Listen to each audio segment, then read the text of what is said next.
Hello നമസ്കാരം. Trading, investing or hybrid, a combination, ഇതിലേതാണ് നിങ്ങൾ ചെയ്യാറുള്ളത്? ഇത് മൂന്ന് കാര്യങ്ങളാണ്. ട്രേഡിങ്, ഇൻവെസ്റ്റിംഗ്, ഇത് രണ്ടും പോപ്പുലറായിട്ട് നമ്മൾ കേൾക്കാറുണ്ട്.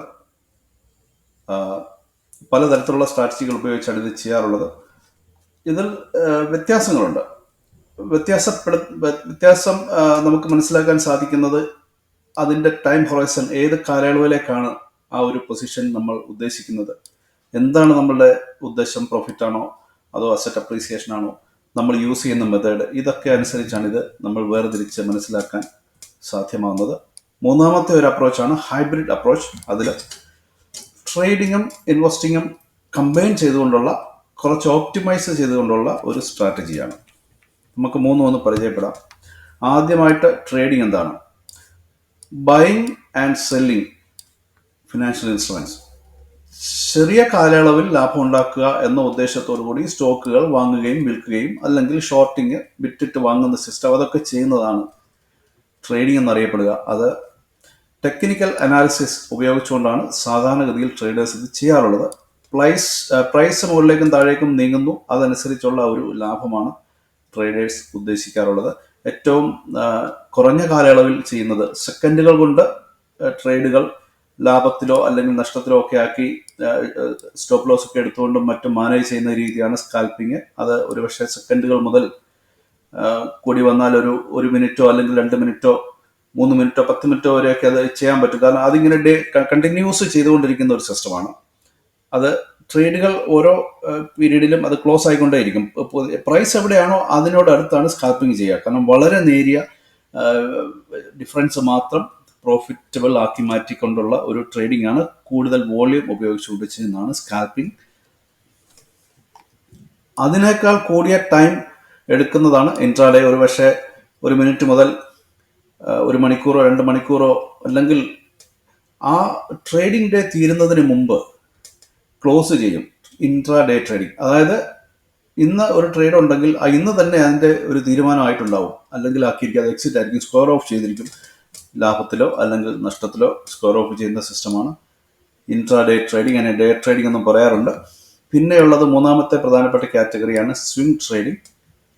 സ്വിംഗ് ട്രേഡിങ്ങിൽ ഇത് ഒരു ദിവസം കൊണ്ട് തീരുന്നില്ല. ഒരു ദിവസം അഡീഷണൽ ഒരു ദിവസം, അതല്ലെങ്കിൽ ഒരു ദിവസം മുതൽ അങ്ങോട്ട് 1 മാസം അല്ലെ 2 മാസം അല്ലെ 3 മാസം അല്ലെ ചില സ്വിംഗ് ട്രേഡുകൾ 6 മാസം വരെയൊക്കെ എടുക്കും അത് പ്രോഫിറ്റബിൾ ആയിട്ട് മാറുവാനായിട്ട്. ഇതാണ് 3 രീതിയിലുള്ള പ്രധാനപ്പെട്ട ട്രേഡിങ്ങുകൾ. ഇതല്ലാതെ പിന്നെ ചില ആൽഗോ ട്രേഡിങ്സ് ഒക്കെ വേറെ ഉണ്ട്. അതൊക്കെ മെയിനായിട്ട് സ്കാൽപ്പിങ്ങിലാണ് അതൊക്കെ ബേസ് ചെയ്തിട്ടുള്ളത്. ഇതാണ് ട്രേഡിങ്ങിന്റെ ഒരു പിക്ചർ. ഈ ട്രേഡിങ്ങിന്റെ പ്രത്യേകത, ഒന്ന് ഷോർട്ട് ടൈം ഫോക്കസ് ആണ്. ഒരു ദിവസം അല്ലെങ്കിൽ ഏറ്റവും കൂടുതൽ 6 മാസം സ്വിംഗ് ട്രേഡിന്റെ കേസിൽ. ആക്റ്റീവ് പാർട്ടിസിപ്പേഷൻ, നമ്മൾ ചെയ്യുന്നവർ എപ്പോഴും ഇതിനകത്ത് കാര്യങ്ങൾ നോക്കി കണ്ടുപിടിക്കുക, ഓർഡറുകൾ കൈകാര്യം ചെയ്യുക, മാനേജ് ചെയ്യുക. ഇത് റിസ്ക് കൂടുതലാണ്, മാർജിൻ ഉപയോഗിക്കാറുണ്ടാവും, ഹൈ റിവാർഡ് ഉണ്ട്. അതുകൊണ്ട് തന്നെ മാർജിൻ ഉപയോഗിച്ച് ചെയ്യുന്നതായതുകൊണ്ട് തന്നെ ഹൈ റിവാർഡും ഇതിനുണ്ട്. ലിക്വിഡിറ്റി ഉള്ളത്, അതായത് കൂടുതൽ ആൾക്കാർ കൈകാര്യം ചെയ്യുന്ന, ഏറ്റവും പോപ്പുലർ ആയിട്ടുള്ള, ഒരുപാട് ട്രേഡേഴ്സ് ഉള്ള ഏതെങ്കിലും ഇൻസ്ട്രുമെന്റ്, ഫോർ എക്സാമ്പിൾ നിഫ്റ്റി അല്ലെങ്കിൽ റിലയൻസ് പോലെയുള്ള സ്റ്റോക്കുകൾ ഒക്കെ ആണ് ഇതിന് സ്യൂട്ടബിൾ ആയിട്ടുള്ളത്, ട്രേഡിങ്ങിന് പറ്റിയത്. അടുത്തത് ഇൻവെസ്റ്റിംഗ് ആണ്. ഇവിടെ ചെയ്യുന്നത് സ്റ്റോക്കുകൾ വാങ്ങുക, ദീർഘകാലാടിസ്ഥാനത്തിൽ അത് ആകുവാൻ ആവശ്യമായിട്ടുള്ള ടൈം കൊടുക്കുകയാണ് ഇവിടെ ചെയ്യുക. സ്റ്റോക്കുകൾ വാങ്ങി കൈവശം വെക്കുകയാണ്, അവിടെ ഡിവിഡൻഡ് കിട്ടുന്നുണ്ട്, സ്റ്റോക്കിന്റെ വിലയിൽ അപ്രീസിയേഷൻ ഉണ്ടാകുന്നുണ്ട്, മറ്റുള്ള എന്തെങ്കിലുമൊക്കെ ആനുകൂല്യങ്ങൾ കമ്പനിയിൽ നിന്ന് കിട്ടുന്നത് അതും കിട്ടാറുണ്ട്. അതാണ് ഇൻവെസ്റ്റിംഗ്.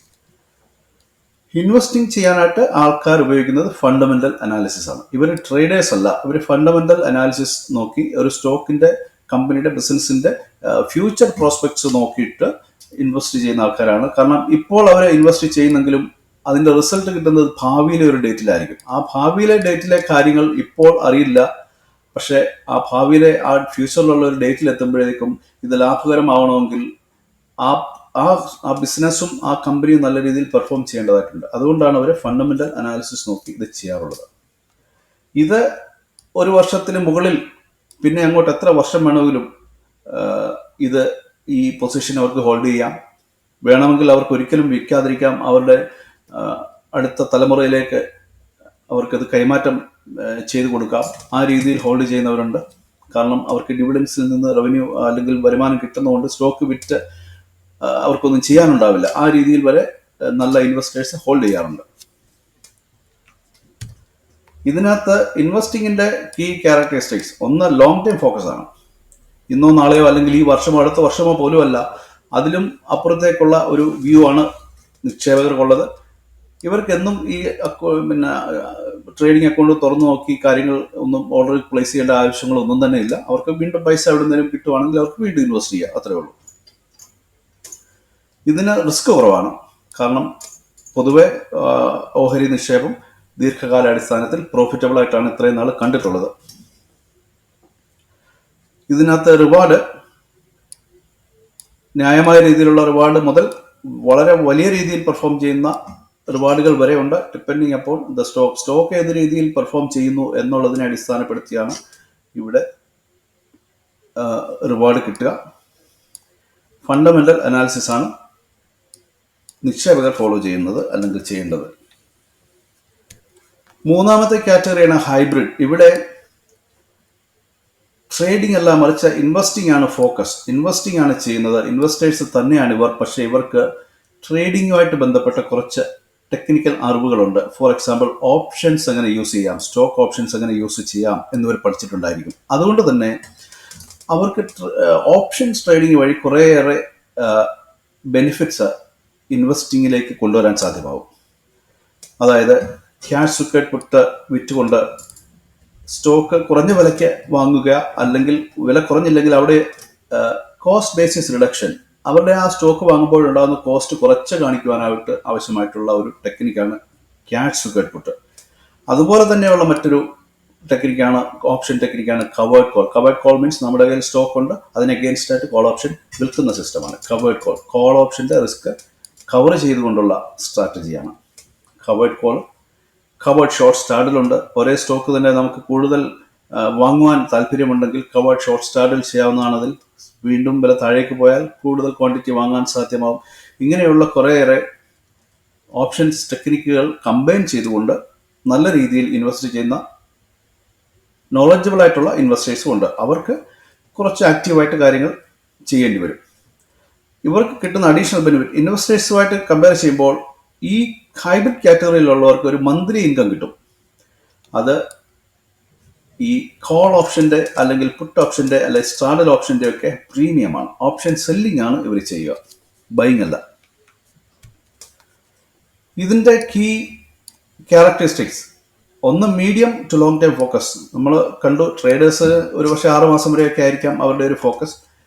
ഇൻവെസ്റ്റിങ്ങിലാണെങ്കിൽ ഒരു വർഷത്തിന് മുകളിൽ എത്ര വർഷം വേണമെങ്കിലും ആകാം. ഒരു പക്ഷേ ലോങ് ടൈം, അതായത് നെവർ സെല്ലിംഗ് ആവാം. പക്ഷേ ഹൈബ്രിഡ് കാറ്റഗറിയിലേക്ക് വരുമ്പോൾ അവർ ഒരു മാസം മുതൽ തന്നെ അവർക്ക് അതിനകത്ത് ഇൻവോൾവ് ആകേണ്ടി വരും. പൊസിഷൻ എടുക്കുന്നതിന് മുമ്പ് തന്നെ ക്യാഷ് സെക്യൂർഡ് പുട്ട് വിറ്റ് വില അഡ്ജസ്റ്റ് ചെയ്ത് കോസ്റ്റ് ബേസിസ് റെഡ്യൂസ് ചെയ്ത് അവർക്ക് തുടങ്ങേണ്ടി വരും, പൊസിഷൻ എടുക്കേണ്ടി വരും, പിന്നെ കവേർഡ് കോൾസ് വിൽക്കേണ്ടി വരും. അതായത് അവർ കുറച്ചുകൂടെ ആക്റ്റീവായിട്ട്, ഇൻവെസ്റ്റേഴ്സിനേക്കാൾ ആക്റ്റീവായിരിക്കണം. അല്ല, ട്രേഡേഴ്സിൻ്റെ അത്രയും ആക്ടിവിറ്റി അവർക്ക് ആവശ്യമില്ല. ഒരു മിഡിൽ റേഞ്ചിൽ നിന്നുകൊണ്ടുള്ള ഫങ്ഷൻസ് ഇവർ ചെയ്യേണ്ടി വരും. ടെക്നിക്കൽ അനാലിസിസും അവർ ചെയ്യാറുണ്ടാവും. കാരണം 1 മാസം അല്ലെ 2 മാസം അല്ലെ 3 മാസം വരെയുള്ള ഓപ്ഷൻ വാലിഡിറ്റി എക്സ്പയറീസ് ഉള്ളതിനകത്ത് കൈകാര്യം ചെയ്യണമെങ്കിൽ ടെക്നിക്കൽ അനാലിസിസും അവർ ചെയ്യും. ഫണ്ടമെന്റൽ അനാലിസിസ് നിർബന്ധമായിട്ടും ചെയ്യും. കാരണം സ്റ്റോക്കുകൾ അവർ വാങ്ങുന്നുണ്ട്. ഇതിനകത്ത് ഓപ്ഷൻ പ്രീമിയം വഴിയുള്ള ഇൻകം ഇതിനകത്ത് കിട്ടും. ഇതിന്റെ റിസ്ക്, ഹൈ റിസ്ക് എന്ന് പറയുമ്പോൾ ഇതിനകത്ത് ഇടയ്ക്കുള്ള ഈ ട്രേഡിങ് കൊണ്ട് ചില ഹൈ റിസ്കിനകത്ത് ഉണ്ടെന്നേ ഉള്ളൂ. അത് കൈകാര്യം ചെയ്യാൻ പറ്റുന്ന ട്രേഡിങ് മാത്രമാണ്, റിസ്ക് മാത്രമാണ്. ഫണ്ടമെന്റൽ അനാലിസിസ് പഠിച്ചവർക്ക്, ഓപ്ഷൻസ് പഠിച്ചവർക്ക് ഹെഡ്ജ് ചെയ്യാൻ പറ്റും. ഹെഡ്ജിങ്ങിന്റെ സ്കോപ്പ് ഇവിടെയാണ് വരാറുള്ളത്. പക്ഷെ വളരെ വലിയ റിവാർഡ്സിനുള്ള ചാൻസ് ഉണ്ട്, സെയിം ആസ് ഇൻവെസ്റ്റിംഗ്. പക്ഷെ അതിലും ബെറ്റർ ആയിട്ടുള്ള റിട്ടേൺസ് ആണ് ഇവിടെ പോസിബിലിറ്റി ഉള്ളത്.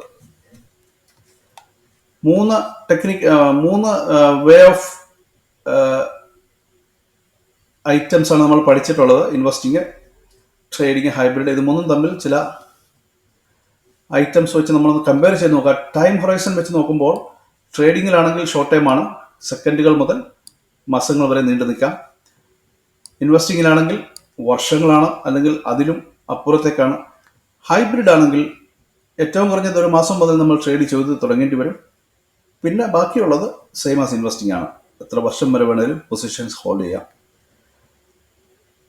ഇതിൻ്റെ ഉദ്ദേശങ്ങൾ, ട്രേഡിങ്ങിൻ്റെ ഉദ്ദേശം പ്രൈസിനകത്തെ വ്യതിയാനങ്ങൾ അതനുസരിച്ച് ലാഭം ഉണ്ടാക്കുക എന്നുള്ളത് മാത്രമാണ്. അവിടെ ടെക്നിക്കൽ അനാലിസിസ് ചെയ്താണ് ഇത് ചെയ്യാറുള്ളത്. ഇൻവെസ്റ്റിംഗ് ആണെങ്കിൽ അസറ്റിൻ്റെ വില വർദ്ധിക്കുന്നതനുസരിച്ച്, സ്റ്റോക്കിൻ്റെ മൂല്യം കൂടുന്നതനുസരിച്ച് അതിൻ്റെ വില കൂടുകയും ലോങ് ടേമിൽ അത് ബെനിഫിറ്റായിട്ട് വരികയും ചെയ്യും. ഒപ്പം അതോടൊപ്പം ഇൻവെസ്റ്റേഴ്സിന് കിട്ടുന്ന മറ്റ് ആനുകൂല്യങ്ങളും ഡിവിഡൻഡ് അടക്കമുള്ളവയും അവിടെ കിട്ടും. അഡീഷണലി ഹൈബ്രിഡ് ആണെങ്കിൽ അവർക്ക് ഓപ്ഷൻ പ്രീമിയം കൂടെ കിട്ടും. ബാക്കി കിട്ടുന്ന ഐറ്റംസിൻ്റെ കൂടെ ഓപ്ഷൻ പ്രീമിയവും കിട്ടും പ്രോഫിറ്റായിട്ട് എല്ലാ മാസവും. റിസ്ക് നോക്കുകയാണെങ്കിൽ ട്രേഡിങ് ഹൈ റിസ്ക് ആണ്, ഹൈ റിവാർഡുമാണ്. ഇൻവെസ്റ്റിങ്ങിലാണെങ്കിൽ റിസ്ക് കുറവാണ്, മോഡറേറ്റ് ടു ഹൈ റിവാർഡ് ഉണ്ട്. ഹൈബ്രിഡിലും ഇതൊക്കെ തന്നെയാണ്, ഇൻവെസ്റ്റിങ്ങിലെ കൂട്ട് തന്നെയാണ്. പക്ഷേ കുറച്ചുകൂടെ കൂടുതൽ റിട്ടേൺസ് കിട്ടാനുള്ള സാധ്യതകളുണ്ട് ബിക്കോസ് ഓഫ് ഓപ്ഷൻ പ്രീമിയം അല്ലെങ്കിൽ ഓപ്ഷൻ സ്ട്രാറ്റജീസ്. മറ്റൊന്ന് സ്ട്രാറ്റജിയാണ്. ട്രേഡിംഗ് ചെയ്യുന്നവർ ടെക്നിക്കൽ അനാലിസിസ്, മാർക്കറ്റ് ടൈമിംഗ് ഒക്കെയാണ് അവർ ഉപയോഗിക്കുക. പക്ഷേ ഇൻവെസ്റ്റിംഗ് ചെയ്യുന്നവർ ഫണ്ടമെൻ്റൽ അനാലിസിസ് ചെയ്യും. അതേസമയം അവർ വളരെ ദീർഘകാലം സ്റ്റോക്കുകൾ ഹോൾഡ് ചെയ്യാൻ വില്ലിങ് ആയിരിക്കും. ഹൈബ്രിഡ് ആയിട്ട് ചെയ്യുന്ന ആൾക്കാർക്ക് ഫണ്ടമെൻ്റൽ അനാലിസിസും ടെക്നിക്കൽ അനാലിസിസും ഒരുമിച്ച് അവർ ചെയ്യാറുണ്ട്. അവർ ആക്റ്റീവായിട്ട് ഇൻവോൾവ് ആകാറുണ്ട്. ഇൻവോൾവ്മെന്റ് എത്രമാത്രമാണ് ഇത് ചെയ്യുന്നവർക്ക്? ട്രേഡിംഗ് ആണെങ്കിൽ ആക്റ്റീവായിട്ട് ഇൻവോൾവ് ചെയ്തിരിക്കണം. ഇൻവെസ്റ്റിംഗ് ആണെങ്കിൽ സ്റ്റോക്ക് വാങ്ങിയിട്ട് അതിനെപ്പറ്റി മാസത്തിലൊരിക്കലോ അല്ലെങ്കിൽ വർഷത്തിലൊരിക്കലോ ഒക്കെ ഒന്ന് നോക്കിയാൽ മതിയാവും. ഹൈബ്രിഡ് ആണെങ്കിൽ അത് പോരാ, സ്റ്റോക്ക് വാങ്ങുകയും വേണം, ഓപ്ഷൻ്റെ കാര്യങ്ങൾ ട്രേഡ് ചെയ്യണം. മിക്കവാറും ആഴ്ചയിൽ ഒരിക്കലെങ്കിലും മാർക്കറ്റിൽ നോക്കി കാര്യങ്ങൾ പൊസിഷൻസ് അഡ്ജസ്റ്റ് ചെയ്യേണ്ട ഒരു സാഹചര്യമാണ് ഹൈബ്രിഡ് ചെയ്യുന്നവർക്കുള്ളത്. പ്രോഫിറ്റിൻ്റെ കാര്യമാണെങ്കിൽ ട്രേഡിങ്ങിൽ ഫ്രീക്വൻ്റ് ആയിട്ടുള്ള പ്രോഫിറ്റാണുള്ളത്. ചെറിയ ചെറിയ പ്രോഫിറ്റുകളാണ് സെക്കൻഡുകൾ തോറും സ്കാൽപ്പിംഗ് ചെയ്യുന്നവർക്ക് കിട്ടാറുള്ളത്. ഡേ ട്രേഡിങ്ങിലാണെങ്കിൽ അവർ ഡെയിലി പ്രോഫിറ്റ് ആയിരിക്കും കിട്ടുന്നത്. നഷ്ടവും അവരൊക്കെ ബുക്ക് ചെയ്യാറുണ്ട്, കാരണം പൊസിഷൻ അന്ന് തന്നെ ക്ലോസ് ചെയ്യണമല്ലോ. പിന്നെ സ്വിംഗ് ട്രേഡിങ്ങിലാണെങ്കിലും സ്റ്റോപ്പ് ലോസും ഒക്കെ വെച്ച് ആൾക്കാർ ചെയ്യാറുണ്ട്. അവിടെയും ചെറിയ പ്രൈസ് ഡിഫറൻസ് ആണ് അവർ പ്രതീക്ഷിക്കാറുള്ളത്. ഇൻവെസ്റ്റിങ്ങിലാണെങ്കിൽ സ്റ്റഡി ഗ്രോത്ത് ആണ്. ഡിവിഡൻസ് അഡീഷണൽ ആയിട്ട് അവിടെ കിട്ടുന്നുണ്ട്. ക്യാപിറ്റൽ അപ്രീസിയേഷൻ ഉണ്ട്. അതായത് കൈവശം വെച്ചിരിക്കുന്ന സ്റ്റോക്കിന്റെ വില കൂടുന്ന സാഹചര്യം, അതൊരു അസറ്റാണ്. അത് ക്യാപിറ്റൽ അപ്രീസിയേഷൻ എന്ന വാക്കുകൊണ്ടാണ് അതിനെ വിവരിക്കാറുള്ളത്. ഹൈബ്രിഡ് ആണെങ്കിൽ അവിടെയും ഈ ആനുകൂല്യങ്ങൾ ഇൻവെസ്റ്റേഴ്സിന് കിട്ടുന്നത് എല്ലാം കിട്ടും. അതോടൊപ്പം പ്രീമിയം ഇൻകം അഡീഷണൽ ആയിട്ട് അവർക്ക് കിട്ടും. സോ ടു കൺക്ലൂഡ്, ട്രേഡിങ്ങും ഇൻവെസ്റ്റിങ്ങും ഹൈബ്രിഡും വ്യത്യസ്തങ്ങളായിട്ടുള്ള കാര്യങ്ങളാണ്. ഫോർ എക്സാമ്പിൾ, സ്കാൽപ്പിംഗ് ചെയ്യുന്ന ഒരു വ്യക്തിക്ക് ഏത് സ്റ്റോക്കാണ് അത് എന്ന് പോലും അറിയേണ്ട ഒരു ആവശ്യം ഉണ്ടാവില്ല. പക്ഷേ ഇൻവെസ്റ്റ് ചെയ്യുന്ന വ്യക്തിക്കും ഹൈബ്രിഡ് ചെയ്യുന്ന വ്യക്തിക്കും സ്റ്റോക്ക് ഏതാണെന്ന് അറിഞ്ഞേ പറ്റൂ, എന്താണ് അവരുടെ ബിസിനസ്, ഇതെല്ലാം അറിഞ്ഞേ പറ്റുള്ളൂ. സോ എൻ്റയർലി ഡിഫറെൻ്റ് ആയിട്ടുള്ള കാര്യങ്ങളാണ്. സ്കാൽപ്പിംഗ് ഒക്കെ ഒരു പക്ഷേ കമ്പ്യൂട്ടറുകൾക്ക് ചെയ്യാൻ പറ്റും. പക്ഷേ ഇൻവെസ്റ്റിങ്ങും അല്ലെങ്കിൽ ഹൈബ്രിഡും ചെയ്യണമെങ്കിൽ അത് മനുഷ്യൻ്റെ ഒരു ഇൻവോൾവ്മെൻറ്റ് അവിടെ ആവശ്യമാണ്. സോ ഇതൊക്കെയാണ് നമ്മൾ ഇവിടെ ഇന്ന് കവർ ചെയ്തത്. Thank you for watching. Please like, share, comment and subscribe. Happy investing.